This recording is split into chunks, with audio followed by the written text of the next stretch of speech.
very much in favor of the counting of points.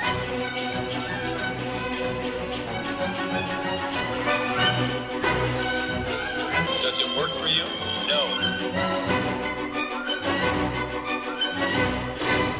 Hello, everyone, and welcome back to your favorite figure skating podcast, The Run Through. I am Adam Rippon. I'm here to make you kiss. I'm here to make you cry. And I'm also here with the one and not the only Sarah Hughes, but the one. the one Sarah Hughes. The one who's on this call and on this podcast. Well, it's one more Sarah Hughes than Ashley Wagner who's on this call. Right. Ashley Wagner on vacation. She's on vacation, and I don't want to say that it's associated with how poorly she did in the draft, but it's really hard to say, and it's hard to say for sure. It's hard to say that it's not associated with the draft. She hasn't confirmed or denied whether it is related to her draft performance. So we have no choice but to wonder. I think we'll be wondering this for a long time because I don't know if she'll come clean about it when she finally does make a return from vacation. I'd imagine I'd need a vacation if I did so badly in the draft. Well, you know what? I have a question for you, which is, what do Yuzuru Hanyu, Mao Asada, Tessa Virtue, and me have in common? Well, that's easy. You all have... Go on. ADHD. You all... No, that's you. Oh, you all have a warrant out for your arrest? I don't know. Oh, sort of. Okay. We all finished second at 4 continents at one point or another. You did. Because here I am, second in the draft at 4 continents. And I'm in good company, is all I'm saying. You are. You're in excellent company. I'm in great company. And Brady Tennell. You didn't say Brady Tennell when you listed all of those I didn't want to people. include this year's second place finishers because I didn't want to leave anyone out. And I thought it would be too easy for you to figure out what we had in common. It would have been because too easy. Because if I said, oh, what do I have in common with Junwan Cha, you'd immediately be like, oh, singing. Second at 4 continents. Second at 4 continents. You both sing. Dance. You both But dance. see, I made it hard by saying Mao Asada. Yes. So. Famous silver medalist. It's kind of what they're known for. Yeah. Oh, Mao Asada? Yeah, I know her. She was always that silver medal girl from 4 continents. We like to call this the Silver Slam. What do they call it? The Super Slam? This is the Silver Slam. Silver Slam. Oh, yeah. Uh-huh. And I'm actually going for a Silver Slam because I did get silver in the draft at Nationals as well. So if I'm on a roll, if I get silver in the draft at Worlds, I'm going to call that a Silver Slam. You're going to get slammed. In the head. By Mao Asada. By Mao Asada. It's going to be like... We're going to stop talking about this. Stop bringing it up. I'm not endorsing your second place finishes. I'm going to say that when it came to the draft at 4 continents, I checked the Instagram and there was a comment that said, quote, Adam made out like a bandit, which did kind of happen.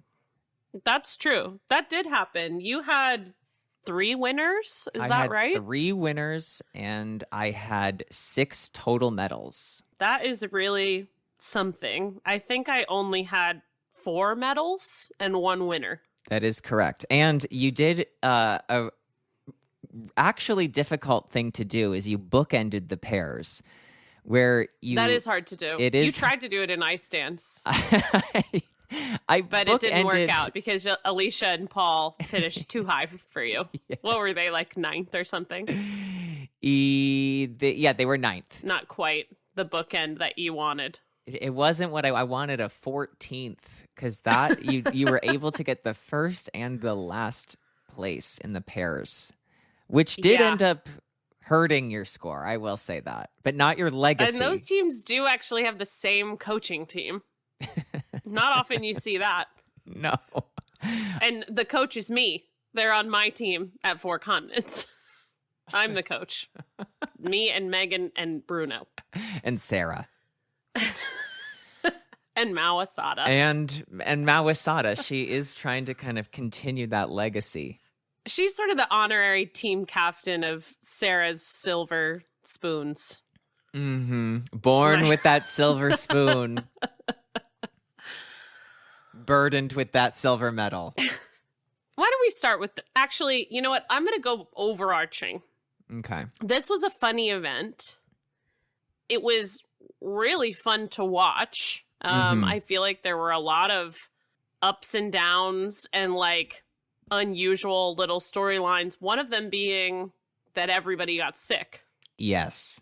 So I wanted to ask you, did you ever compete with the flu or with flu-like symptoms like many of our competitors did this weekend? So I'm going to say this, that there was only one time that I had the flu right before a competition.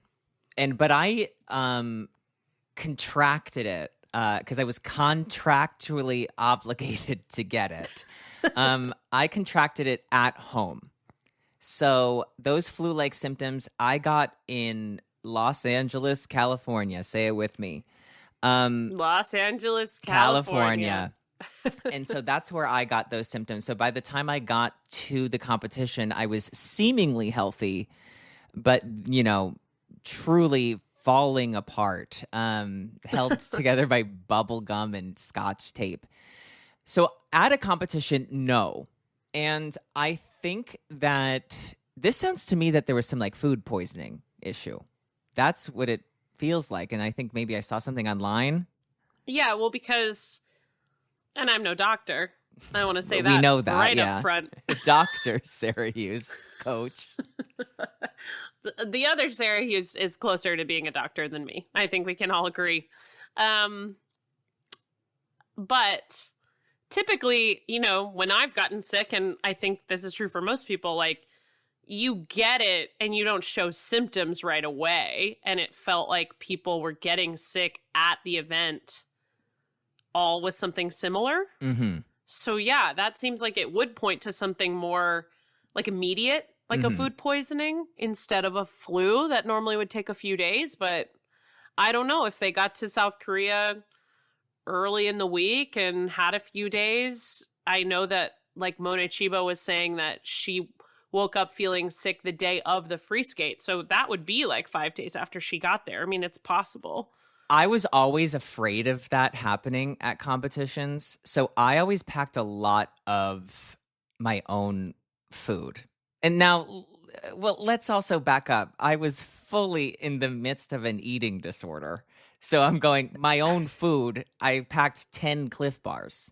So I'm going, well, that's 20 meals. But I also remember that, like, I would always try to stay away from, like, I don't know, anything that I wasn't used to eating. And I'm not saying that these athletes didn't do that, but I was always wary of, like, just try to keep it as simple and as, like, plain as possible. Yeah. And again, I'm not saying that these athletes didn't do that, but like there have been competitions that like I have competed in and I've seen people keel over and I'm like, I bet they had the funky turkey lasagna yesterday. Yeah, and to your point, it's not even necessarily food poisoning. It could be just your system is not used to that. Right. But it could be food poison. Not poisoning. It could be poison, period. Yes. It could be sabotage. It's poison. But this felt like it was more acute than like a bunch of people having something that their system wasn't used to. Like this felt like they were actually ill or there was actual food poisoning. Well, and you could tell because, you know, I know for a fact someone like Mona Chiba is probably doing back-to-back-to-back-to-back long programs at home. And when she was done with that program, she was gassed. Before she was done with it. Oh, she couldn't make it through the last spin. Yeah. Like, agreed. You could tell that something was up. And yeah, she's not out of shape. No. Right. so before we go through the skating, I guess we can take everything with a grain of salt that happened, because we know of several skaters who said that they were feeling sick, but it's possible that more of them, even than that, were feeling it. But you know what? That's also the name of the game. Like the name of the game is don't get sick at a competition. But sometimes this happens. And so like, you know what? You can say it's like all circumstantial or whatever, but like it's a major competition. Everybody was around, and sometimes it's just like the luck of the way the germs are blowing. The luck of the Irish. Well, there was a lot. I knew that's what you were going to say. Well, I want to say this, that we did manifest, and this is something Ashley should be proud of, is she manifested back-to-back Irish programs.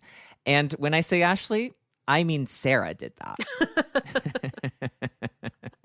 Yeah, we did get back-to-back Irish step dance programs from the American women. God bless. And I want to say, we can just start with the women. We can work our way backwards. All right. The Lord of the Dance Brady Bunch program grew on me at this event. Not to say I hated it or anything, but I think it felt, compared to Sarah Everhart's Riverdance at Nationals, it felt pretty lackluster. And I didn't feel that contrast as much at this event. I felt like, I don't know if it was Brady bringing more energy to it, or me just like, just getting better at the program, or what it was, but I felt like her short program grew on me at this event.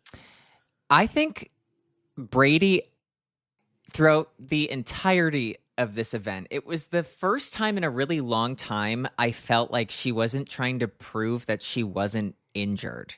Do you know what I mean? Like, I feel like at so many of the past events that I felt like Brady was trying to fight herself and be like, no, my jumps are back and I'm healthy. And I feel like Nationals sort of was this moment for her to get upset with the way that she was scored, or upset with the way that she skated. And when she came to this competition, you could really feel, at least I could, that, hey, this is the last skate I'm going to have of this season. I'm going to give it 100%. Whatever happens, happens. And she skated with like less inhibitions. And I just felt like the short program, yes, I felt more involved in it. And I felt that in the free skate too, that she was more present. I felt like she was freer while she was skating and competing this whole week. Yeah, and I think I agree with you. And I think that there is a sweet spot for Brady that she has to find if she likes. I don't know. I don't want to say she likes to, but I feel like she performs well when she has a little bit of a chip on her shoulder and a little bit of something to prove, without what you're talking about, which is having a lot to prove or a lot to show because of an injury or whatever it is.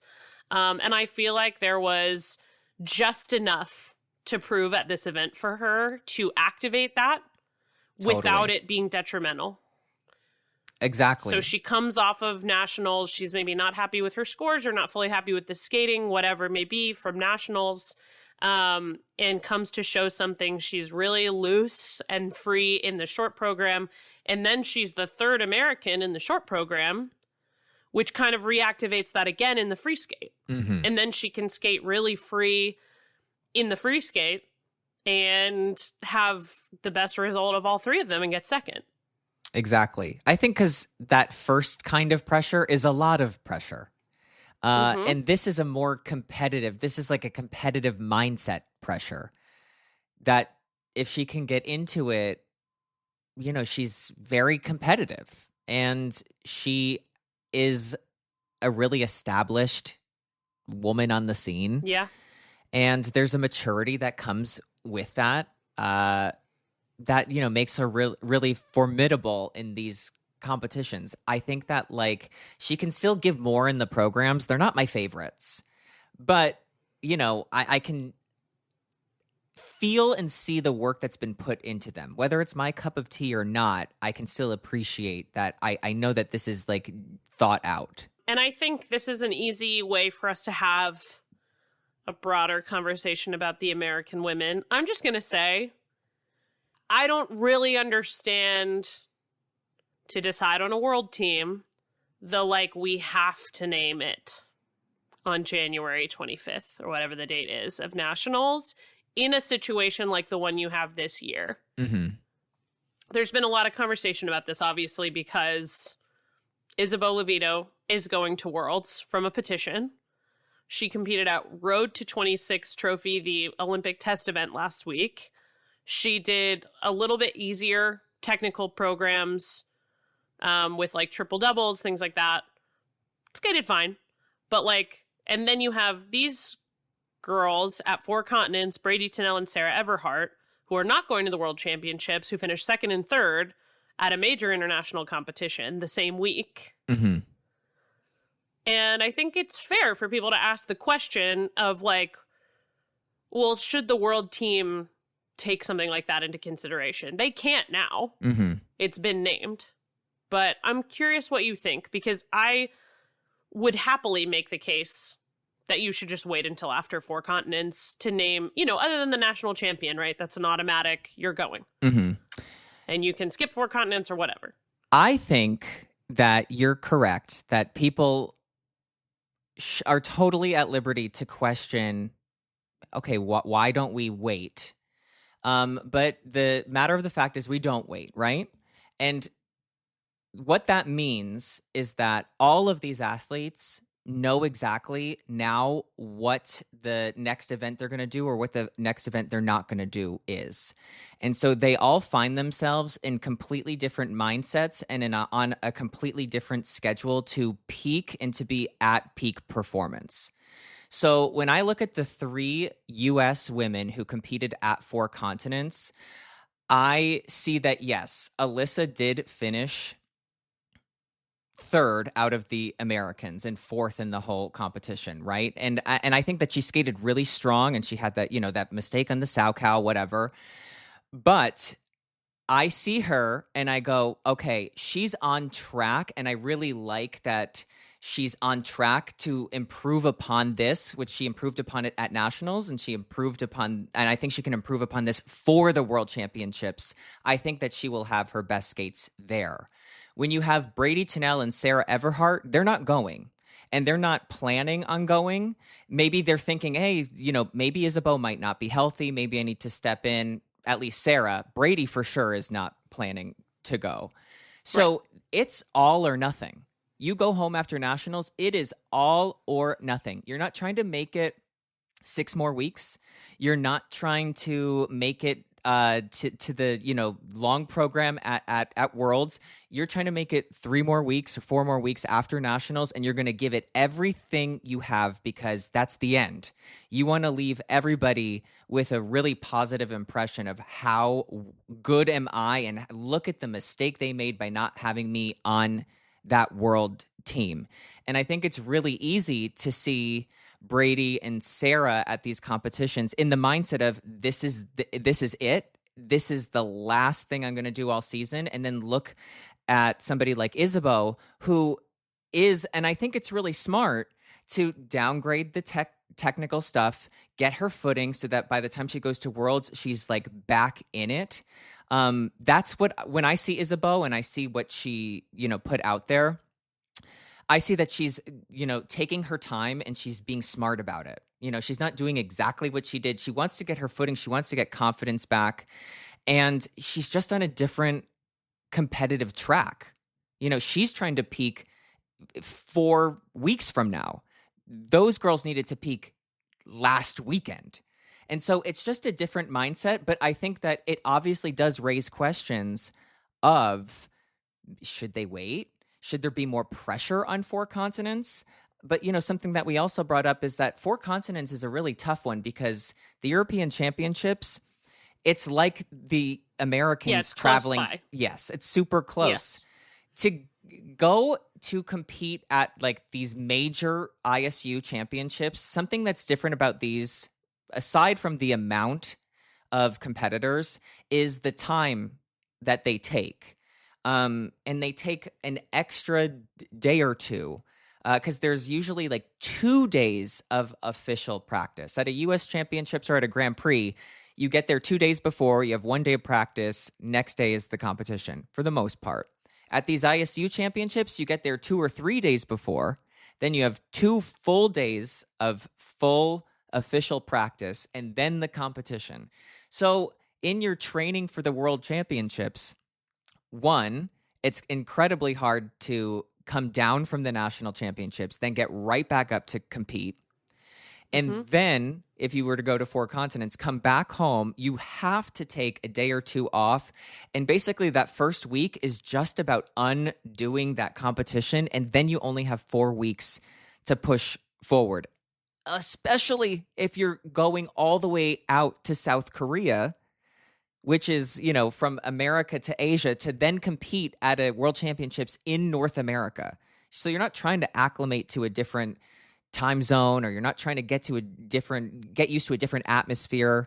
It's really tough to say, okay, now we're going to put a lot of pressure on the 4 continents. Like, we're going to see it as the Europeans see Europeans.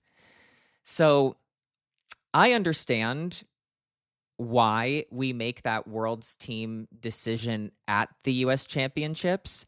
And it's easy to look around and say, hey, why don't we follow the European kind of methodology of this, of let's see how everything fares out at Europeans? But, you know, the Americans put a lot of pressure, and the Japanese, because they make the same decisions at the national championships, put a lot of pressure on the national championships that, you know, it's a different mindset, and we view 4 continents as a major ISU championship, and the accolades you get from it are still regarded as incredibly accomplished. You know, you were just naming people who have come away famously with silver medals. Famously. But we, as American athletes, do need to look at the 4 continent championships with a bit of strategy, because it is 2 weeks, 3 weeks, a week later than Europeans, which puts you a week behind on training. In this case, almost 4 weeks. Right. So, like, I think it was at least 3 weeks this year. Yes, exactly. Because Europeans is usually run the same time as U.S. championships. Yeah. So, you know, it takes to be properly prepared for a big event. Ideally, I think 6 weeks is the perfect amount of time for you to overload, for you to recover, for you to prepare for the competition, for you to do all the proper periodization. I think if you're in good shape, if you've been competing all year, 6 weeks is the absolute sweet spot. 4 is tight. It's tight to be fully prepared for World Championships in 4 weeks. That's very tight. So good luck to Alyssa Liu. But you know, Alyssa Liu, like, she's No, I'm messing with you. I agree with what you're saying, and I think actually Alyssa hinted at it in some of her post competition quotes, where she said, I feel good about where I'm at. She was like, I wish I hadn't messed up the Salchow, but I feel good about what this was and what I needed to do here, and I'm happy with the way it went. And I think she's thinking exactly what you're saying, which is, this is a step towards something else. This is not the end of my season. Totally. Yeah, I think it's a great point. When I think of Alyssa, I think, you know what? Of all of the U.S. women, I think Amber made a great decision for her to, you know, relax, recover, prepare. You know, she's one of the older women out there, and this is a big trip, and there's going to be a lot of eyes and expectations on her at a home World Championship. She's the reigning Grand Prix final champion. Now she's a 2-time U.S. national champion. Obviously, all eyes will be on her, and she's going to need that time at home to focus. But when you look at Alyssa, she's been out of competition for a few seasons.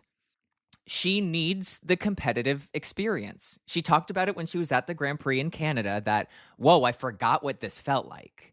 And being at nationals, whoa, I forgot what this felt like. She needed to get these competitions under her belt. She needs world standing points. And so for her, I think that this makes total sense, because technically and consistency-wise, she's improved, but she's been pretty always like even-keeled. Yeah. And she needs this experience so that when she's in the pressure moment, she knows that she has the reps. She knows that she has the time and energy put in so that she can deliver when those moments arise. Yeah, and I think, I mean, you and I were talking a couple days ago. I think we both feel like we trust that Isabeau will be ready when she needs to be ready. Mm-hmm. And I think that you're right. I was having a conversation yesterday with someone who was like, I don't know if she's going to be ready. And I said, I kind of think she will be. I just don't think that, you know, especially in a year where Olympic spots are the main goal. Mm-hmm. Like, yeah, you want to win a medal at Worlds, whatever. But if you don't get the 3 spots, that's all that matters, really. And I just don't think that U.S. figure skating would take the chance with the 3 spots if they didn't think she could be ready. And I don't think that she would. On the team, herself, I don't think she would, because if you're the person who loses 3 spots because you insisted on going to World Championships when you weren't ready to go, that is a bad look for next year.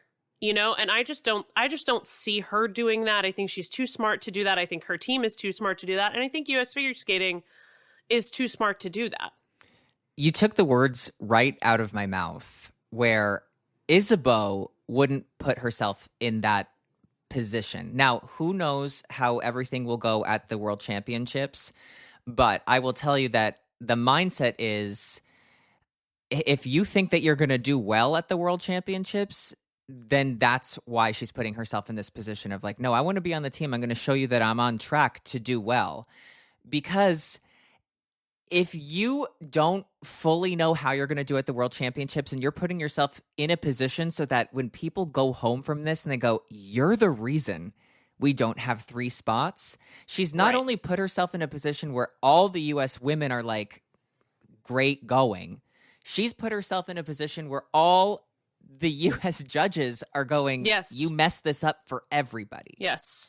So, not only that, but then you've also, your most recent major competition is you not doing well when they're deciding whether or not to send you to the Olympics. Exactly. Nobody wants that. No, nobody wants that. And so, like I said, you know, we have no idea. Anything can happen during competition. But I think that you have to be very confident in believing that you will be in the right shape at the right time, or you would not put yourself in the position. And I think that if she's not, with a couple weeks to go, she will give the spot to Sarah. I completely agree, because you don't I just do not think that anyone is going to, you know, run themselves into a wall that they're not ready to jump over. Like, it's just, I just don't see that happening. Exactly. But, and, you know, just to go back to what you said, I know it's easy to go, well, she just lost to the, you know, Nina Petrokina at that Milan competition. And let me just say, I wasn't saying that. I just wanted us to talk about it because I felt like it was an easy thing to look at side by side and be like, but like I said, I mean, you and I talked about it.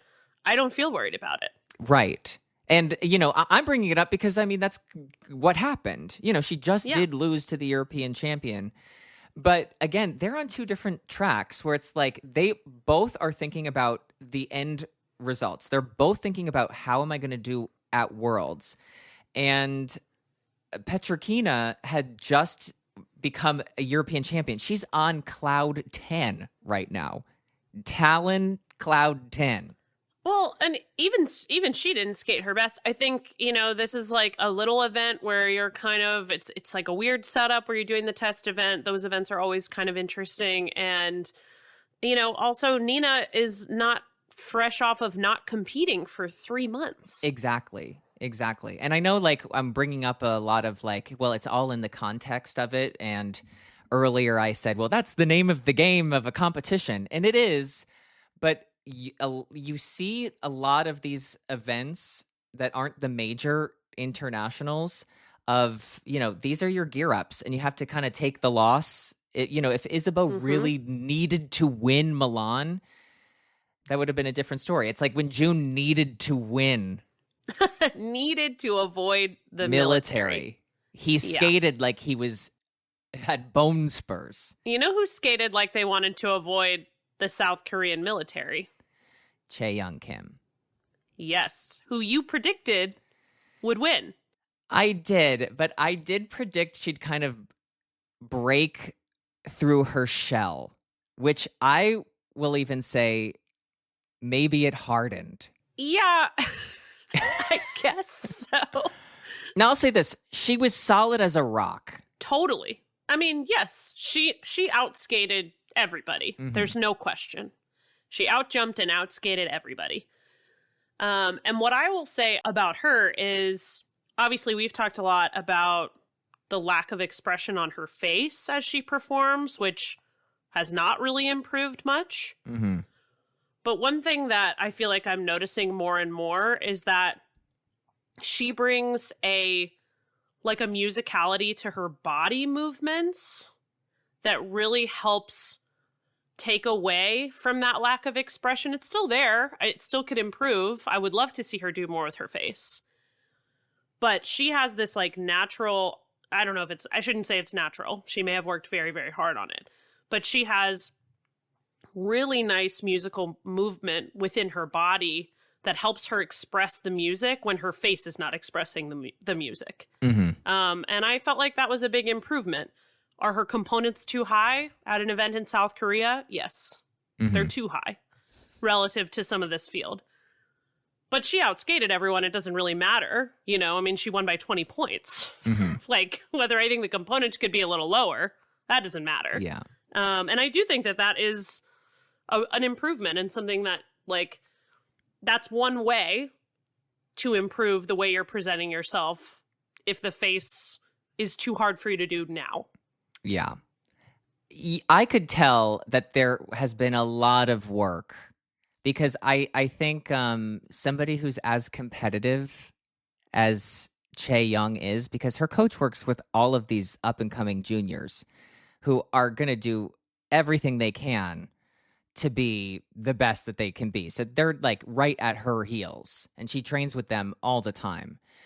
And so I think somebody who's as competitive as her is like, I want to improve so that I can still be as competitive as I can be. So I can see the work she's putting into the body. But the face really is, I just saw a ghost of my grandfather and he's on the ice with me. And I'm going to push through. No, I am watching Tron for the 15th time. It's, yeah, the bright red eyes. I can't believe. Yeah, I cannot believe. It's still the same. But nothing.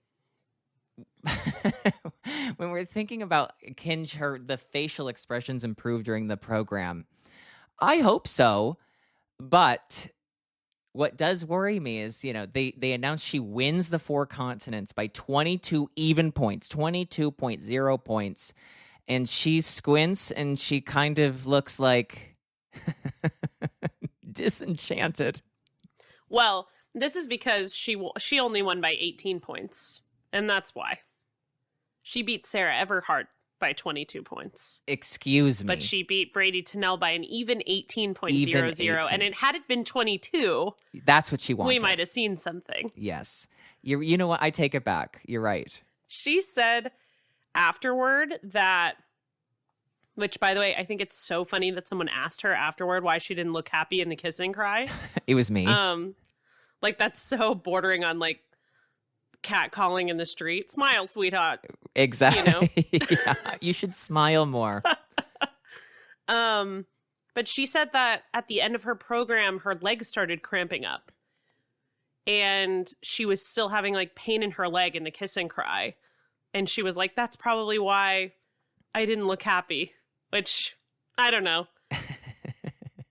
I think it's muscle memory because she usually is like, okay, 1 long program done, only 25 more to go. So I think she's like not used to doing 1. That's what it feels like. No, I mean, she's in shape. Well, that's the good thing about her. Sarah Everhart is the same way, where they are in such incredible shape, which, as we've talked about on this show, it requires so much physical energy to perform, to really perform. And I feel like they're in this perfect spot where they're so technically sound. They're in such amazing shape that, like, this off season should be a golden time for Sarah Everhart to go do a boot camp with Shaylin and just lock into the performance aspect of it, because she has everything else. Right. And if you're not in good enough shape where you're gassed at the end of your programs, you're still getting the jumps right, you can't spend that kind of time on it. And you also can't spend that kind of energy in the program. Oh, yeah. And somebody like Sarah, now she'll be going into the next season with a resume. So that's even more of a reason to get into that Shaylin reborn again. Shaylin reborn again. Shaylin born again. Reshape me to be born again. No medals for the Japanese women here.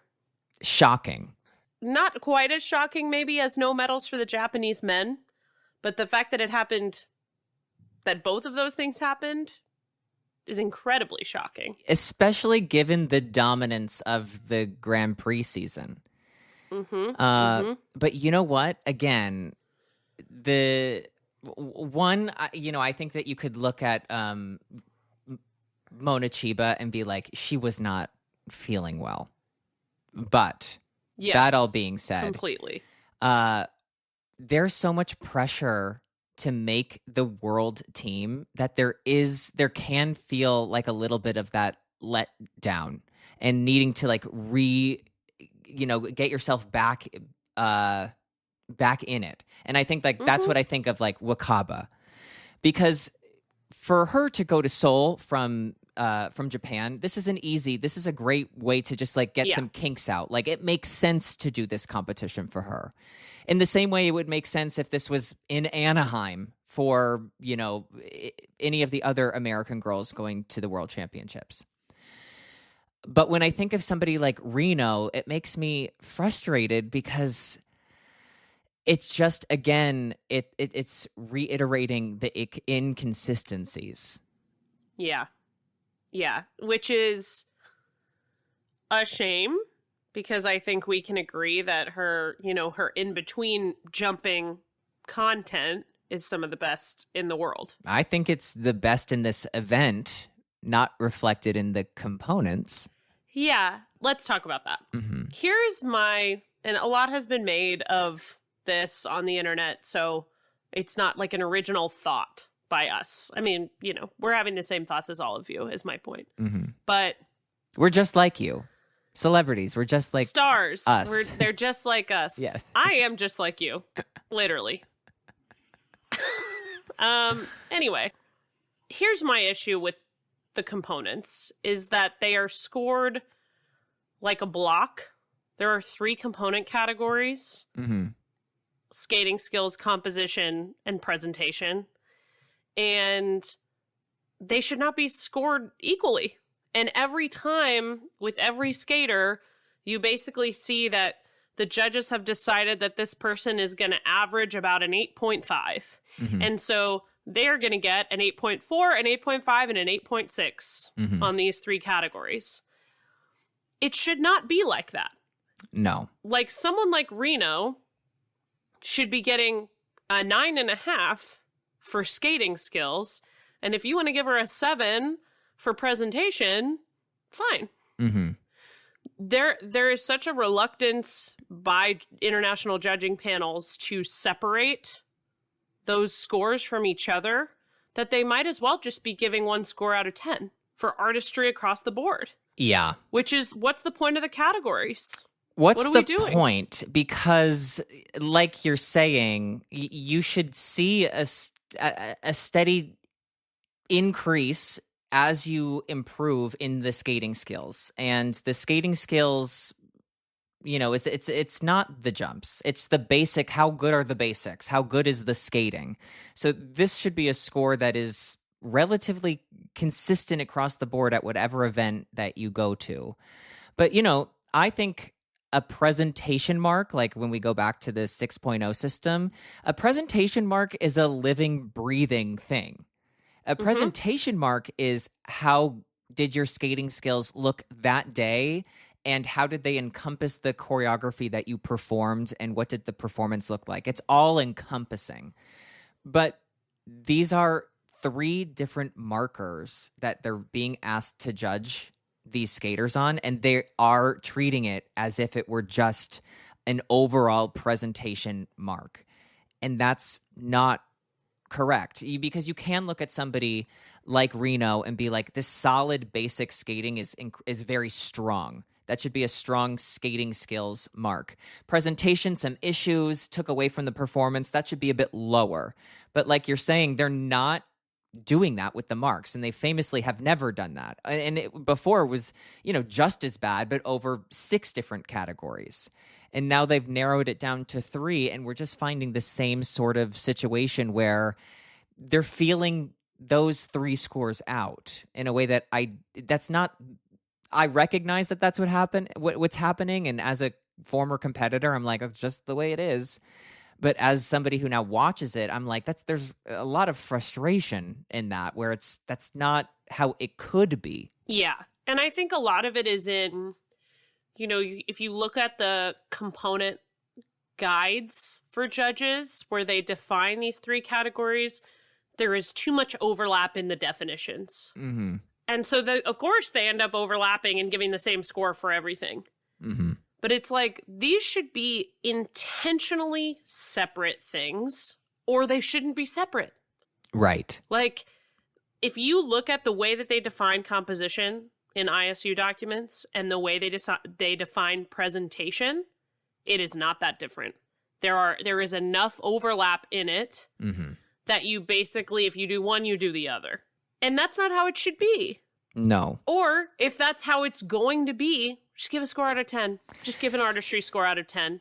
I almost lean towards they're doing that anyway. Do you know what I mean? That's what they're doing. That's just what they're doing anyway. Does that give them too much power again? Like, to just basically dictate half of the score to like whatever they want it to be? Maybe, but they're not utilizing it in the way, because I mean, how a program is presented, your presentation, was it a great presentation, is all completely based on how it was composed. Yes. If it's not composed well, it won't be a beautiful presentation. If there aren't nice transitions, it won't look like a nice performance.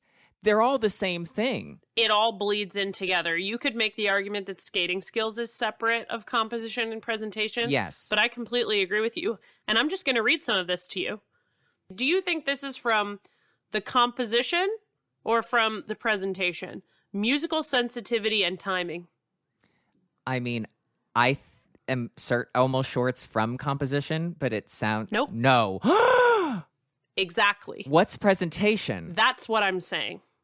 That these have so much overlap that you could not splice them if you wanted to. No, and I wanted to. If you were doing your very best, like, I am at my highest integrity, I am not taking any country bias to account, and I am just watching these programs with blinders on, you would end up with the same score for composition and presentation for almost everyone. Right. Pattern and ice coverage is in composition. That feels right. But if you don't cover the ice... it's not a good presentation. Expressiveness and projection, I think, is very clear presentation. Unity is under composition. This is for pairs and dance. Okay. Unity is under composition. Oneness is under presentation. Well, Sarah, those are very different. To be unified is not to be one. This is like the scene in The Devil Wears Prada where she holds up the belts and goes, they're so different. Yeah. And I'm Anne Hathaway in the background laughing, about to get my rights read down to me by Meryl Streep. Your Miranda rights. And I'm going, Miranda Cosgrove is in the next room, and she's going to tell you that your blue sweater is cerulean. Right. But yeah, I mean, the things that are under skating skills, by the way, unison is under skating skills. Like what? Unity, the oneness, the unison. Let's rename the categories, and those will be them for pairs and dance. But like, under skating skills, you have the variety of edges, the clarity of edges, the flow, like that stuff is very clear. there is no reason that score can't differ significantly from what you're giving for composition and presentation. Mm-hmm. And they won't do it. You know, I don't want to be a broken record, but I want you to be. all right, well then put down the pin if that's what they do on a record. I think they lift it up on a broken one. Well, I was born in the days of cassettes, so I don't really know the ins and outs of records. But I believe you. Uh-huh. I'm younger than Adam, for the record. Cut that out. I don't want that in the episode.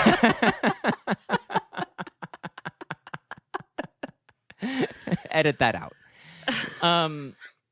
Now, I really feel like it's hard for new fans to get involved in skating because it can be really confusing. It can be overwhelming with the scores. Now, I can say that my perspective of somebody who likes to watch gymnastics, I have no idea what I'm watching.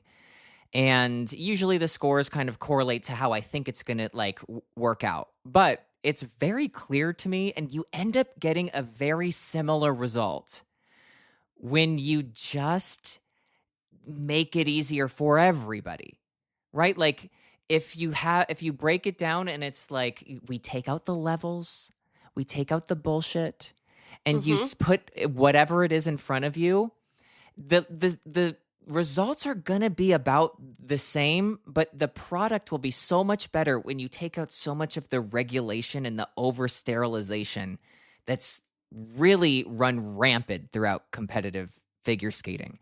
When you can bring it back to let's combine, the technique with the performance, let's see who can put together the best package, because I'm going to tell you, this would really remedy the ilia of it all, of going out there and trying 7 quadruple jumps. That's not a good performance.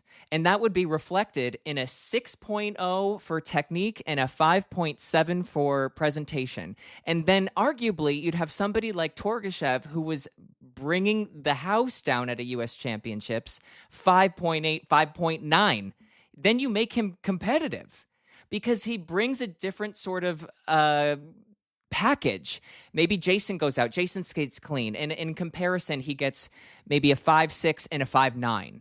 But then he's in the mix. And it makes sense. And you can reason exactly like when you have all of these numbers, you make it almost impossible for a different kind of athlete or a different kind of skater who has so much value. And what they bring to the table is so valuable and competitive. It's Yes. incredibly difficult to bring different aspects at the highest level. I feel like it's a disservice of what the point system has become, because now you're getting the skaters who grew up in it. Because in the beginning, it was like, hey, like when I grew up, my first nationals, I was getting 4.5 or whatever. I was novice, but I competed under ordinals.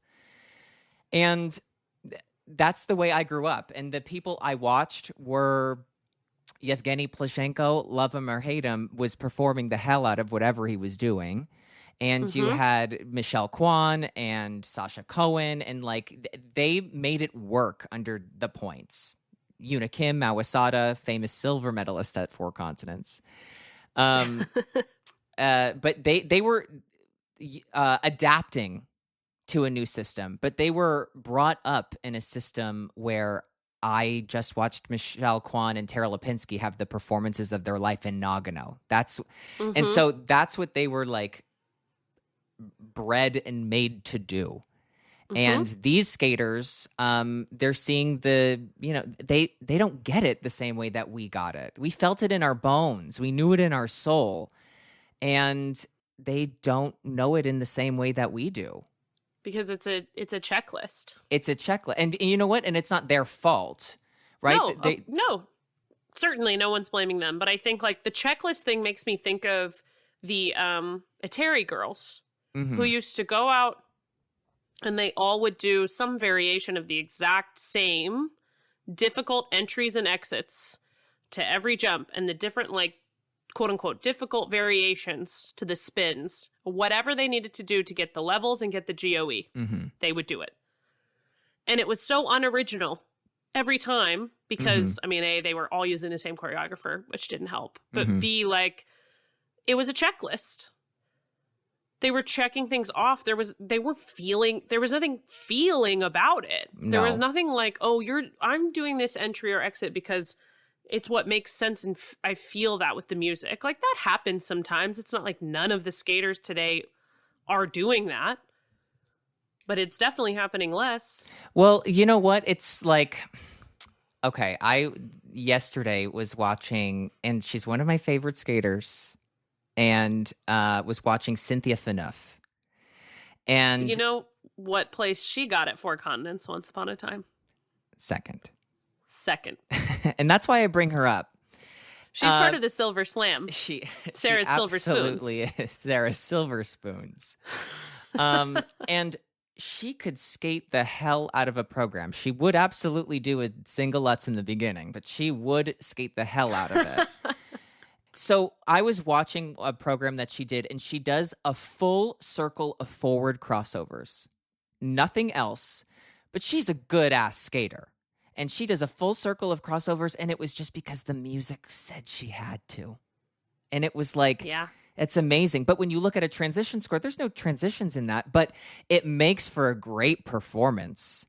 And it makes for beautiful choreography. And we lose that because, you know, somebody who could really benefit from less transitions is somebody who I really do think feels the music and wants to perform the hell out of everything she does is Wakaba Higuchi. If you told Wakaba that she could take out 30-40% of the turns and unnecessary things, if you had a moment where she could really kind of just be in the middle and have like that a real slow section, that she would rip the roof off of any building. And Agreed. It's almost like we put her at a disadvantage because she's not, you know, juggling a ball and smoking a cigarette as she's going into a triple flip, which was my famous move. Yeah, well, that's what we call a rip-on flutz. When you go on an inside edge because your Marlboro Light is flying out of your hand. Exactly. Yeah, okay. So that's that on components. And it's overarching into like every discipline. I Of course feel. It is. It actually, I feel like one of the things that this feels topical to me just because it was recently the anniversary and I saw it online. But like the way it extends into ice dance, for instance, like I watched Tessa and Scott's Mahler free dance in Vancouver last week. I mean, come on. What do you want? Like, what else do you want? Right? And, you know, you could say a lot of it is because of the way dance has changed, not just the scoring system, but dance has changed, obviously, from having 3 programs, having 2 programs, and the requirements and the different.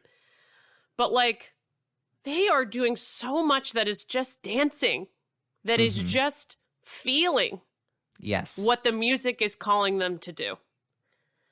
And you don't get a lot of that in ice dance either anymore. Because the judges are telling you to go to the short wall and skate up to me to the other short wall. Like, you're being told how the program should look. And in in freestyle and single skating, you're not being told how it should look at all. And they need a bit of help because these choreographed steps, these step sequences, they're all over. Like, it just looks like there's no structure. It looks like somebody's just out there doing a public skate, even the best programs sometimes. Yeah. This is never going to be a perfect scoring system because it's an art and a sport and it's subjective and it should be objective to some degree.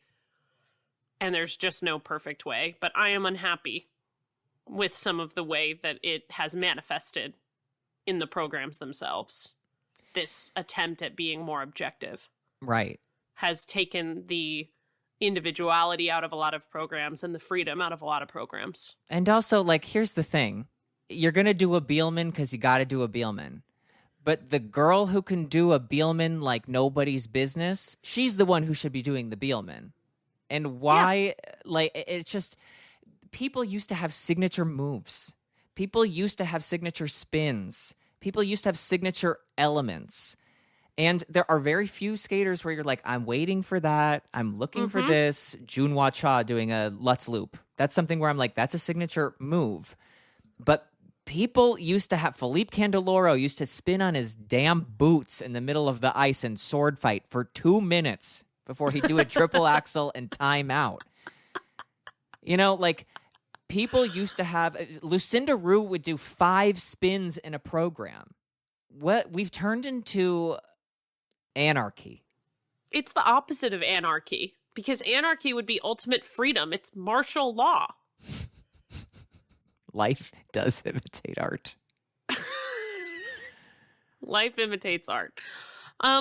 Okay, which discipline would you like to go to? Should we go to the ice dance? Yeah, you were just talking about it. Let's go.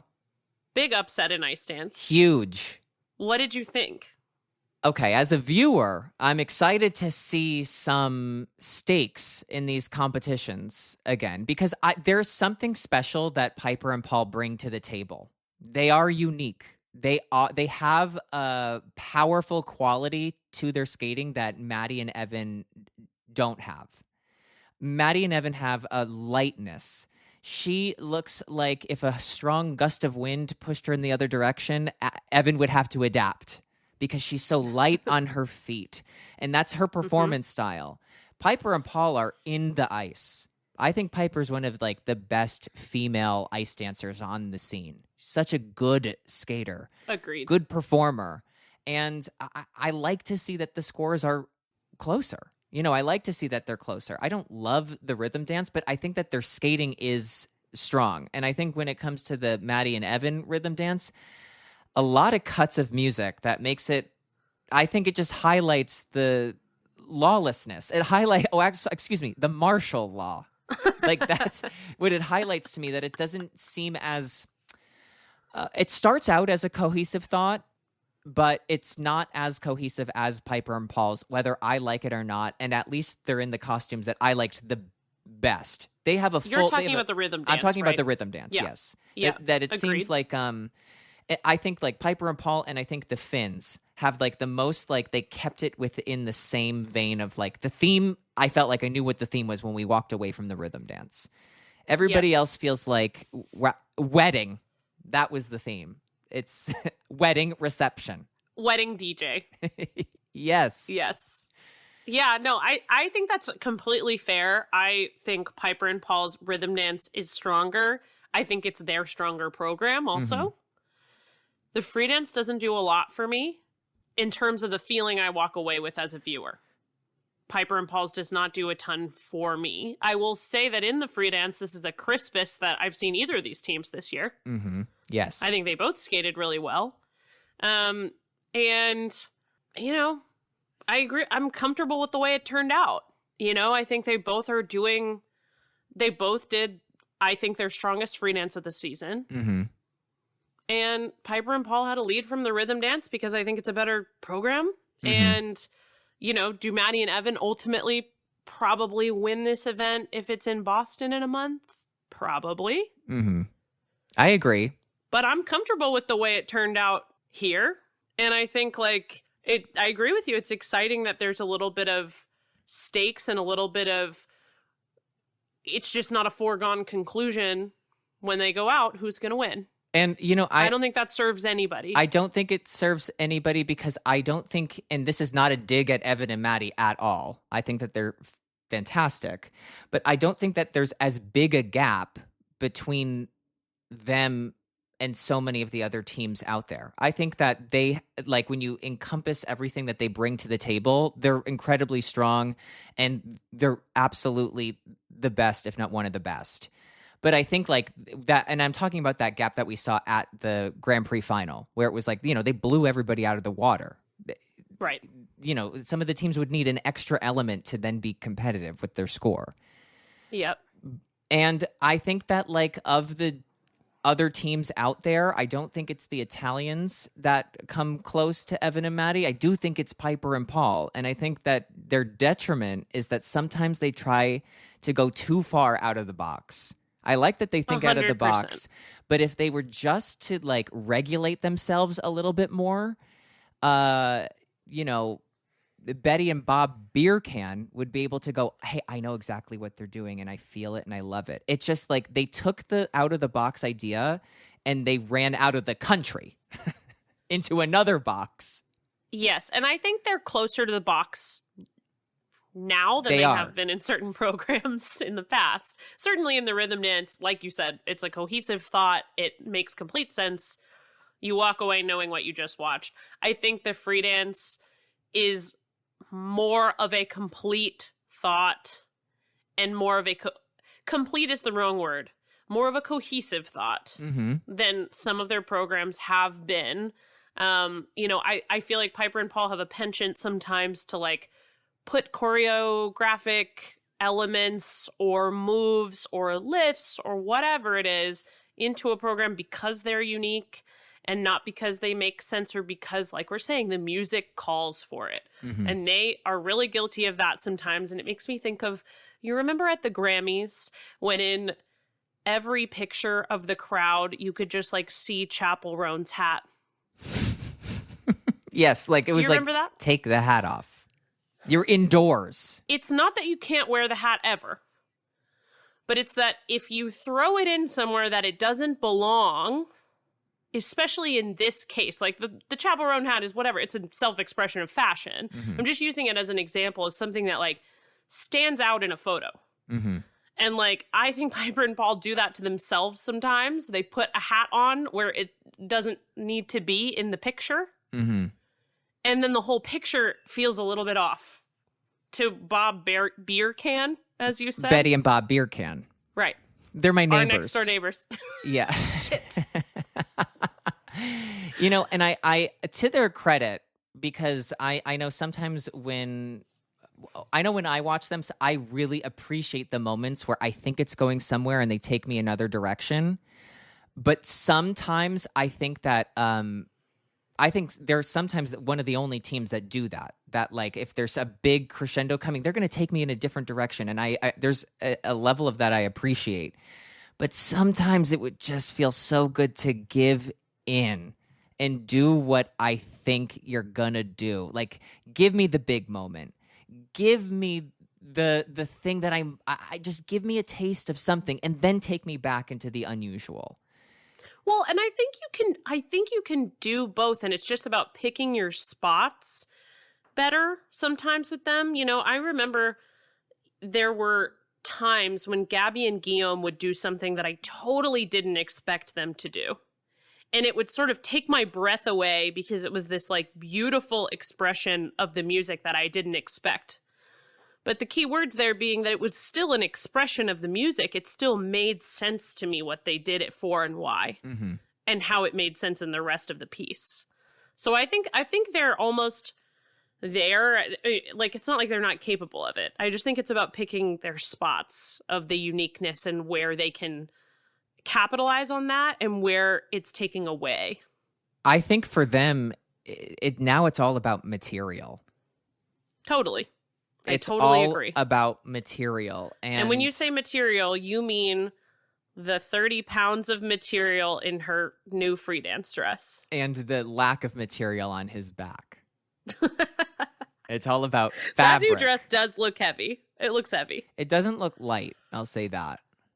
But yeah, I agree with you. And I do think this material is good. It's not my favorite they've ever had, and it's not my favorite. I don't know that any of the three free dances that we expect on the podium in Boston really make me feel something. You know, I'll say this, that with the Piper and Paul of it all, they're on track to, like, if they continue on this path of the vibe that they're going for, potentially could have their favorite free dance of my next season. Yeah. And I in the same vein, when I look at Maddie and Evan and I see this very like Art Deco Americana way that they're presenting themselves, this isn't my favorite packaging of that, but it's the warm up to it. Exactly. And it's like when I see the way that they're costumed for the rhythm dance, I'm like, this is it. This is how Evan isn't just an astronaut, and you're an exotic, gorgeous, beautiful alien from outer space who no one's ever seen this kind of beauty before. And Evan is a white guy in a costume. Or you are a rare snake who can charm men from across don't talk shit about the Snake Charmer program. But it's like that was all made around her. Yes. And this feels like Evan does get to highlight her, but he's not lost, and he works perfectly within part of it. The packaging. Yes. Yeah, agreed. So I am hoping that, like, okay, the Italians are doing their robot thing. Piper and Paul are doing a like nice kind of easygoing, somewhat tango, some like almost in the Joni Mitchell vibe that they did a few years ago. And then Maddie and Evan in this Art Deco roaring 20s, whatever you want to call it. If all of these are like warm-ups to whatever each team is going to do next season, they are going to have amazing programs, and we're going to have an amazing array to watch and choose from. Oh, we're going to have a hell of a competition too. Yes, we are. We're going to have a hell of one next month. I know. We will. Because, Piper and Paul have, like, there are some things that they've done where, like, it's, like, ingrained in my memory. I remember they did, like, I think maybe their first season together where, like, they were skating to, like, that Willy Wonka song, and it starts with, "We begin with a spin," and they began with their spin. So stupid, but so effective, and memorable, obviously. And their Starry Night free dance, I loved that Starry Night free dance. Oh my god, it was like unbelievable. Like that's them at their best. But now they have even more experience, even more to offer to a program like that. So you can imagine that, like, oh my god, we'll look at that and go, "You were a child."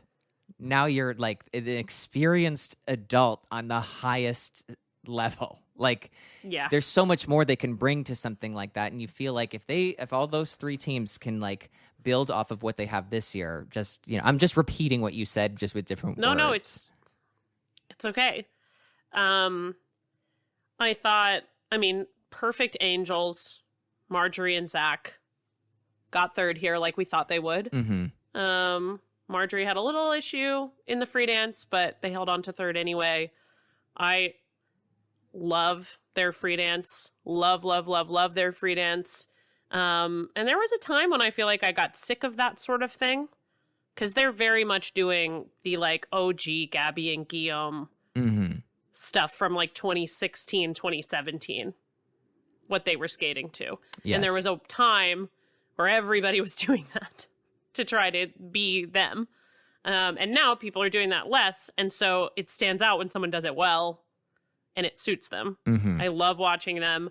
I thought Christina and Anthony had a great event to get fourth. And we just have years of good ice dance in front of us. And you know what else I want to say? This is a very small concern for me right now. I think China is like politically behind the wrong ice dance team. In college football, I was just going to say, is there a way you could tie this to college football in any way? What I was going to say is, in college football, you affectionately, fans who watch everything, who like will watch all the like lower level leagues, the D2, the Sun Belt, the whatever, are called sickos. That's me in ice dance, because I watched... Well, there were only 14 teams in this, but I like to watch the like teams that aren't going to be on the podium. And I think China has two really interesting teams. And I think the one being coached in Montreal is not my favorite. I kind of agree with you. The one being coached in China, I think, has a higher ceiling. So that's just, again, small concerns for me. Japan has two great young dance teams, by the way, who were here. who are flying. I wish that all ice dancers had the foundational skating skills of a Japanese skater. So, okay, I'm done. I'm done on ice dance. Should we go to pairs? Let's go to pairs since oneness and unity are right next to each other in the description of the components. So we just went from oneness. Exactly. Now let's do unity. So as you mentioned, I did Sarah's Silver Spoons did bookend the pairs event. Riku, Miura, Ryuichi Kihara won this event. Audrey, Shin, and Balazs got 11th. They had a really tough free skate. Mm-hmm. I don't know if they were one of the sick ones or not. Either way, I don't feel any different about them than I did before. I think it's like, you haven't skated together that long. This is your first big international event. You know, like, everybody has competitions like this. Yeah, and you shouldn't. Like, I don't either. Yeah, I don't have any different feelings about this. Audrey, Shin proving blondes are not having more fun yet. Right. They're actually having less fun in Korea. For now. For now. Yeah, for now. She's going to come back. So I felt badly for them. They were clearly, you know, she in particular was clearly upset after the free skate, but I feel badly for them, but I also do not feel worried about them. Feel exactly the same way. I feel like the ceiling is very high on this team, and that they need to go out into, you know, these different scenarios and these different they need experience together. And Audrey specifically needs pairs pressure experience. And it's amazing to see what she was able to pull off at the national championships. And now it's sort of like rebounding back of like, whoa there, girl, you don't have experience. And that just was that was pretty obvious. But I feel like they've gotten a lot done this season. So there's a lot that can happen in the off season for them. And then Deanna Stellato, Dudek, and Maxime Deschamps got second. Mm-hmm. Fine. They had some little errors, and, you know, if, you know, it's similar to, I guess we've been talking about a bunch of different people at this point, but when we were talking about, you know, Isabeau, who has competed sparingly, you know, they obviously went to nationals, but they were off the ice for a little while, I think, in December. And so, you know, this kind of thing, they seem right on track. I felt exactly to do their best at Worlds the same way. And, you know, when I look at somebody like Deanna, I see that, like, there was 40 years of pent up, is this going to happen or not energy into that world title. And also so much tied into, will I ever get citizenship of that? Will I ever be able to go to the Olympics? There is a feeling of like weightlessness that I'm sure that she's feeling, in combination to now pressure that it's real. And so she's now competing under completely different circumstances. She's not trying to prove herself as hey, I can do pair. I'm making this comeback. She's not doing a comeback anymore. She's in the middle of a career. It's not a comeback. Yes. It's not a feel good story. It's a real, like, career. Is she going to do it or is she not going to do it? She's done it. But now how will she deal with this different sort of pressure? Now it's all very real. And so I feel like for them, this whole season is just, it's less important to me how they do at Worlds. It's more that, like, they get themselves together, because I can see Deanna coming back guns blazing. Deanna and Max. I don't ever mean to just say Deanna. It's just so easy. I get it. It's okay. But I think with Deanna and Max, that, like, for the both of them too, because, you know, I'm sure she was feeling that, will I get it, will I not? There's a sense of helplessness that I'm sure Max was feeling as well.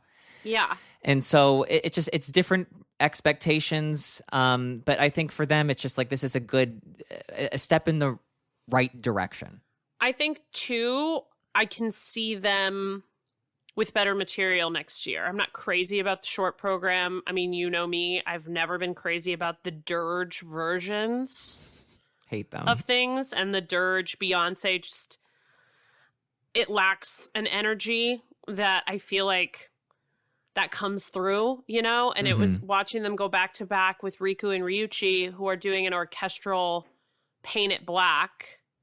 You know, like, I would so prefer an orchestral version of a popular song than a dirge version, because orchestral, you can add and subtract energy. A dirge only subtracts energy. When you say dirge, can you explain that? Because I know exactly what you mean, but I've never heard anyone use dirge version. Oh, a dirge is I'm going to mess up the exact definition, but it's essentially like a funeral processional. Is like what a dirge is. But it's what I'm describing is the style. Oh, I knew exactly what you meant, but It was really popular in the women's event for a few years too, where they all were doing a dirge of Paint It Black, for instance, I mean, or like the Seven Nations Army. It will never go away in competitive figure skating. Because there's a and that's the original plague. Like, there was a bug that went through this competition. There's a bug that goes through every rink in every corner of the world, and it's going, you should skate to the YouTube cover of Paint It Black. It's a horror movie, and it's just a voice in skaters' ears. It's saying, an earworm. It's an earworm, and they're going, yeah, Beyonce sings really well, but you know who sings even worse? This singer. Try this. It's true. It's true. And it's awful. It's like I said, it only subtracts energy. And I think, I'm not saying it can't work, but it is really hard to make that work. And I don't see why you would want to if you're someone like Deanna and Max, who have these awesome throws, standout lifts, like these elements that can really complement big music and big energy. You know, like I could make a case for maybe like Ellie Cam and Danny O'Shea to do a dirge, because they have sort of a softer skating style, but I still wouldn't advocate, I don't think, for a dirge, because they're so perfect for a classical piece or an acoustic piece, right? Sarah, which is not dirge. There's no time or place for a dirge anything. And I've always firmly felt this, that like, no, you should never skate to the cover of the song, especially if it's exactly the same beat, right? Like, when I think of something that this is what I'm thinking right off the bat. The Winner Takes It All. Mariah skated to this one version, and Mirai Nagasu also skated to the same version. It's a Canadian singer who sings it, and it's a beautiful cover, but it's a totally different vibe, and it has a big swelling in it, and I'm like, okay, that's a nice take on this song. But if I went on GarageBand and put the beat to the music and I sang The Winner Takes It All, it would just sound like, well, that's not the right version. Yeah. That's what these sound like. They sound like, now I need to listen to the real song. And you shouldn't. Are you talking about sort of how you did record Diamonds by Rihanna to the same beat as Diamonds by Rihanna and almost skated to it? Cut that out. Cut that out too. This is in fairness to your judgment, you didn't skate to it. But kind of exactly, where like I had this idea that I was going to skate to, this song, but again, you get into the rink and I could feel it, that like same beat, same vibe, there was nothing different to my version of it. And it was just like, you walked away going, she should just skate to Rihanna. She's the professional singer. And so it just didn't work, because it all felt a little YouTube-y. It all felt a little crafty. It didn't feel like high level. Like, actually, it didn't feel high level in the way that, like, when Star Andrews skated to her own music. Because it started with the Whitney, or it ended with the Whitney, and it started with the Star. So you got the resolution. You got what you wanted to hear, but you also got the hook. Yes. Like, that worked for me. That worked. But she wasn't doing a dirge version of it, but she was doing a cover of it. But then you got the resolution of Whitney said, "Let me take it from here." Yeah, agreed. And so I just think it's really hard to make that work. It's not my favorite. And I think that I'm sure, as everybody are saving their best material for next season. And, and by the way, that doesn't mean they can't go win Worlds next month with this material. Right. I'm just pointing out a personal preference of mine. But, I'm not worried about them was kind of the overarching thing. And you know who else I'm not worried about, who we just mentioned, is Ellie Cam and Danny O'Shea. Yeah, this rebound right back to like... And again, not perfect. Right. But the right kind of step so that if you told me, okay, they went from a real struggle at Nationals to this, to clean skates at Worlds, I would be like, yeah, that sounds like a natural trajectory. Mm-hmm. So that seems really good for them. And Elisa and Misha, I think, are gonna, they seem like Elisa obviously messed up her side-by-side jumps, but that seemed a little fluky, honestly, to me. Mm-hmm. And I feel like they're gonna skate well, too. I agree. I feel more confident in the pairs getting 3 spots than the men right now. Maybe even the women. Should we go to the men? Yes, we should. Let's go to the men. And your favorite skater. Yes. Skating to the weirdest... To who knows what. Combination of Who cuts. absolutely knows what. Now, you are talking about Mikhail Shidorov. I am. He's been real under the radar. Always, and arguably, I think that... I think Yuma Kageyama has some really beautiful jumps, but there's some really just nice, tidy, beautiful stuff that Shidorov does, where I'm like, these are some of the nicest, tidiest jumps in the business right now. And I love him.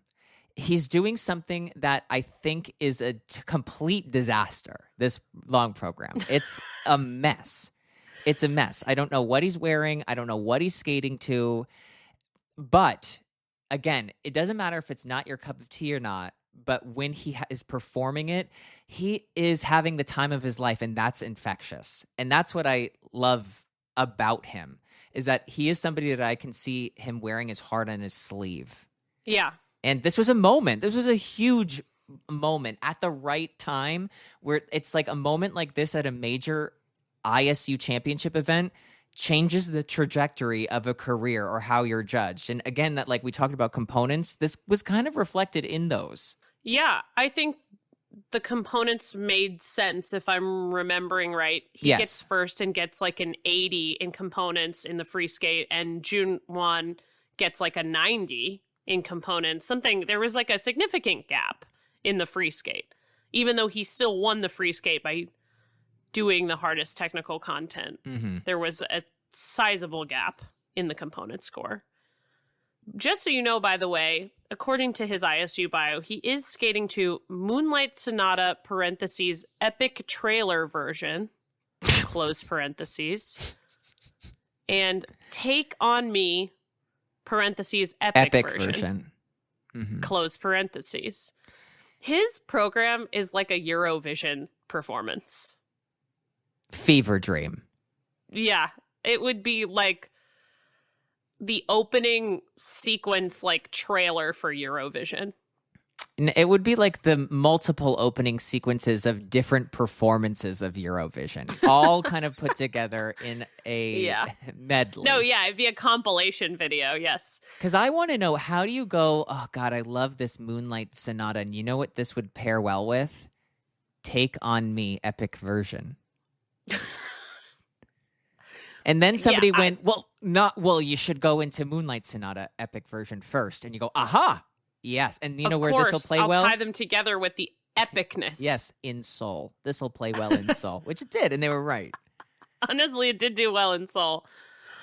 I do think the quote-unquote epic is what they're going for with him, with his style, which I think it suits him. Like the Dune soundtrack in the short program is great. I think it works well for him. I love, this is just a weird combination of cuts. It's Russian. It's like Russian, it's a Russian package.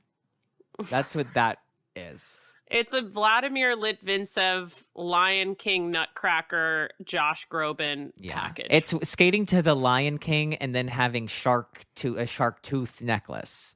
Like Do you remember that? I'll never forget Yes. that. No, that's what I was when I said Lion King, that's what I was thinking of. He's wearing Shark teeth. tooth necklace. It's the But lion. he's also the pattern on his shirt was like Leopard. tiger. Yeah, it was like Yeah. a leopard, Lion King leopard shirt. Yeah. Silver Yeah. spoon. So that's what this is. That's what Yes. this is. But good for him because, I mean, I know we were talking about the horror show of the, voice devil on your shoulder in the ring telling you to do a dirge. My other horror show, Men's Short Program at Four Continents. Protocols are the scariest book I've ever read. Ooh, it was a bit rough around the edges. Yeah. I'm silent. I go complete silent. Mikhail Shidorov is the only one who brought it in both programs, and good for him. He deserves this title. Jun Wan skated a great free skate and actually Yes. skated well throughout. I mean, he made errors. What but in the short, he popped the quad in the short, yes. right? Yeah. Let's talk about Jimmy Ma. Let's. Why don't you begin? I am so happy for Jimmy Ma. Me too. I'm so happy for Jimmy Ma. He was not perfect in the free skate. I'm trying to remember. There were a couple things. Well, he had he did the triple axel, put his hand down, double axel, but then comes right around, does the triple axel. He stepped out of a flip or a flip combo or something. Like, it wasn't perfect, but there are so many times where we've seen Jimmy in a position to have a breakout moment or to end up on a podium that we weren't expecting him on, and it's always ended in disaster or disappointment. And this time, he didn't let it slip through his fingers. And it's the first time that we've seen this on a big stage. And I think that's what was so great about this, where it's we've talked about Jimmy and we've all wanted to see him have success. And he was able to keep it together enough to have that success that we've been wanting him to have. Agreed. And obviously it's an emotional moment for him. I thought it was very sweet that he was holding pictures of some of the people from Skating Club of Boston who were on the flight in the kiss and cry. And so, I mean, all the more kudos to him for holding it together. And yeah, I think it's great. I'm sad that we won't see him in Boston, but I'm really happy for him that this is the way he ended his season. I wrote down as I watched the short program that Jimmy Ma missed his calling as a New York City subway performer. 100%. I feel like he's so engaging and he has such an energy to me that's I'm going to spin around the railings inside the subway car and almost kick you in the face with a speaker next to me. And you're going to give me money for it. Well, because when he does do the short program, I'm going, this is what he asked before. All I need to know is if it's slow or if it's fast. And his choreographer went, it's fast. And he goes, all right, I don't want to hear it. I'm going to just go out there and do fast. Because not on the music, not hitting a beat. But he's with the intention is there. And it's infectious. But this is what I'm saying about the street performing. He has this confidence, moxie, charisma that is I don't need to hear it. No, I don't want to hear it. I'm going to do something worth watching no matter what. Yes. He's so engaging. He is engaged because, and this is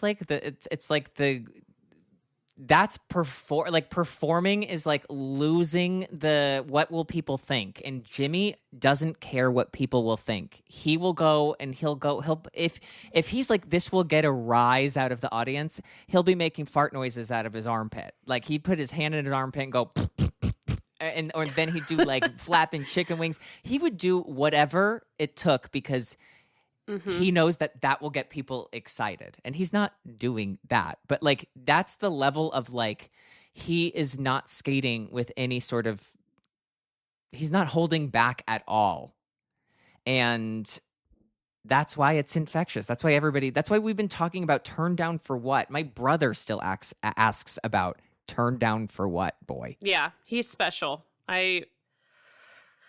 I'm really happy that this happened for him. I know I've said that 3 times, but I'm going to run through this really quickly. The 3 Japanese men finished 4th, 5th, and 6th.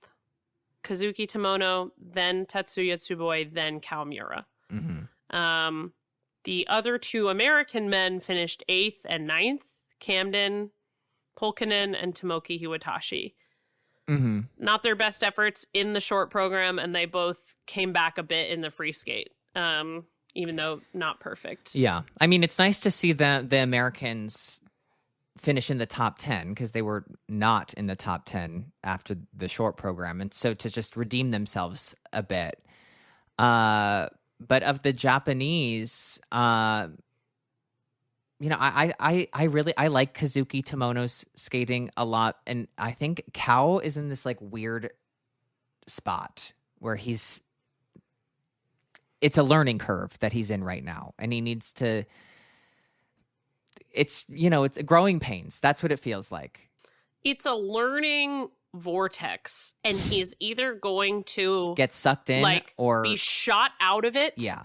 Like in the right direction, or he's going to get swallowed up in it. Yeah, exactly. I was going to say something along the same lines.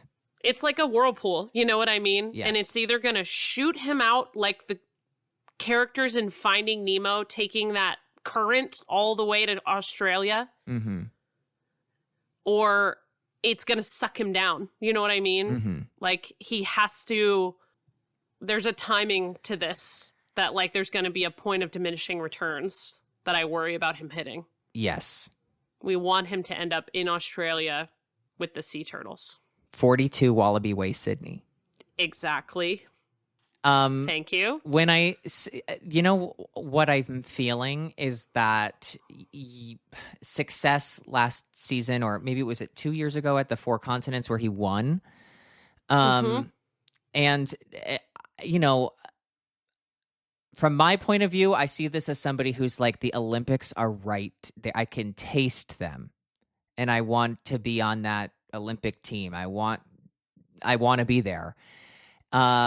Who's putting a lot of pressure on themselves, and it's like, you got to cut it out. Yeah. Or you'll pay the price, and you got to do it all again in 4 years. And maybe it's for the best, or maybe you figure it out and you do it all again in 4 years. But from my point of view, I feel like I can totally relate to like where he is based on like my own skating career, where it was like, it was so close, I could taste it, and I put all of that pressure and expectation on myself, and it just did not work out, and I had to like learn the hard way. Mm-hmm. And I'm still learning the hard way. I'm in a vortex currently. I'm not in one. I am a vortex. How about that? Can I make a complaint? Please, I've been waiting. Yes. About the men's event. And this, maybe they do this in the women's event sometimes, but it's way more prominent in the men, and I can't think of a woman off the top of my head who's doing it. I am tired of the heel spin feature. The little hop up onto the heel in the spin. I'm bored of it. It doesn't add anything artistically. It's like, unless you're doing like a clown program, do you know what I mean? Or something that's like boop, boop, boop, like whatever, where like a little hop would be. Most of these programs are not that. Well, you could easily say that, like, most of these programs, you shouldn't be skating to Schindler's List and do a cartwheel out of a spin. It's the same thing to me. It's maybe not as... It's not as egregious, but you watch the spin, you're like, ew, and then it keeps going. The cartwheels get me every time. But this is, again... I just don't want to see it. Levels are ruining it. Because, listen, there's a time and a place for a heel spin. If you've never seen a good weird skater, look up Ilya Klimpkin, a Russian weird skater. He was on his heels. He was on his toes. But it all and that's fine. If that's your thing, that's fine. Again, yes, if it's your thing. They're all doing it. Because it's the easiest. Listen, I'll be straight up. If I was competing, I'd be doing it too. It's the easiest, quick little, I don't know how long they need to hold it for, if it's just pop up, pop down. But it'd be the easiest bullet to get. I'd be on both heels. Sorry, Sarah. Sorry, Silver Spoon Sarah's. we'd all be on our heels because it's the easiest. This is martial law. Yeah. I'm living under martial law with the men's spins because I don't want to But watch. it's awful. I mean, all these spins. Sarah, one of the bullets is increase of speed. And the way that all of these skaters do it is I was working with a skater, like doing a little bit of choreography the other day. In this skater, I said, what is the combo spin that you're doing? And he said, okay, camel, bad broken leg, good broken leg, change foot. I was like, what? And he was like, yeah, the bad one first and then the good one. And I was like, what are you talking So about? you can And he increase showed your me speed. and he showed me that he does it intentionally slow so he can get the increase of speed, which is what they all do, so that it can be clear as night and day. And I'm like, you're intentionally making people do slow spins to get a bullet. How awful, deplorable, basket of deplorables. Basket of deplorables, binder full of women. I loved that binder. I loved that. Binder full of men's spins. A binder full of spins. Men are not, do not blame men. Stop blaming Believe men. men. Believe men. Because they are being forced under martial law to do a heel feature on every spin, and it's horrible. All of the spins, even your best spinners in the world, have moments where you're like, don't fucking do that. Don't flip your sister's skirt. Like, every spin has a moment like that. Yeah. It's disgusting, repugnant. Yeah, I just couldn't be more tired of seeing the boys on their heels. I just couldn't be more tired of it. No, I'd like to see them on their toes and skate clean programs. I'd love to see them skate clean programs. But again, you know what would force that? A 6.0 system. Because you'd have to put together a good performance. That's And we're the back. only thing. And you know what? We need anarchy. Well, we need anarchy. We need it. And we need to go to a flawed system. We need to get the tap dancing judges back. We need to... There's got to be a way where we can find the best of both worlds. Because... I know. There's got to... Because this is not the solution. This is absolutely not the solution. This isn't it. This isn't it, because you walk away from every event. And listen, not in 6.0, not every event was a clean event. But, like, you walked away with some great performances. But when you're having a rough go and then you got to do your last spin and it's on your heel, it's like, come on, and then you got to do a cartwheel. Like, and you have food poisoning in South Korea. and then if you're Taeyong, you have a cramped hammy. Like, it never ends. It never ends. So, in conclusion, I want to say I really enjoyed Four Continents this year. And I don't know that I always do, but I feel like I really did this year. I did too, and I feel like you can really get the sense that we're in a pre-Olympic season. Yeah. That people are getting the cream is rising to the top. People are getting locked in. We're there. The Olympics are going to be over a year from now. Don't say that. Take that back. Get on your heel and spin around and fix that. And walk out the door. Uh-huh. Wow. Well, thank you, Adam. This has been a fruitful conversation as always. No, thank you, Sarah. And from the fruits of our labor. From the fruit of the loom. Uh-huh. From your silver spoon. You know what? All these skaters should be so lucky to be a Sarah Silver Spoon. I was never that lucky. Yeah, exactly. One thing I'm going to plug before we go is that don't forget, everyone, that the Legacy on Ice event is on Sunday, March 2nd. And I believe it's at 3 o'clock Eastern time. It's live on Peacock. There will be a re-air of it on NBC later in the month of March.